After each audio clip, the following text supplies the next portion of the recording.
Hugasan ko na. Kahit hugasan mo, Nining. Ganyan talaga yung hiwaan kapag mga kahoy. Hindi, Nining. May kahoy na maganda. Hindi yan Kasi ganyan. yan, taon na yan. Kaya nga, hindi palitan mo na yan. Pagkain ng inaano dyan, okay lang kung electric pan yan. Walang problema. Pag, okay lang kaya electric fan kasi hindi naman yung kinakain electric fan. Eh, yung pagkain ng hinihiwa-hiwa mo dyan eh. Mamaya may mga surot na maliliit yan eh. Nakatira dyan eh. Kailangan puti para nakikis. Hugasan to. Lagyan mo ng sibuyas yan, masarap, maliliit. O konti lang. Hindi ko alam yung presyo. Konting sibuyas lang lagyan mo.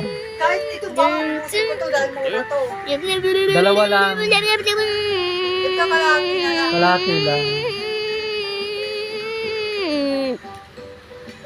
Palitan mo yan, Nining. Bumili ka ng ano, ha? Palitan ko. Hindi mo iniisip sinasangalan mo yung mga anak mo kumakain na ganyan, dumi. Kung makita pa yun ng kapitbahay mo na, pupulaan ka pa. Ba't ganyan ka ano yung dumi ng ano mo? Luma na yan, palitan mo na yan. 100 lang yun. Basta pagkain ang nilalagay nining malinis lahat. Hindi pwede ganyan.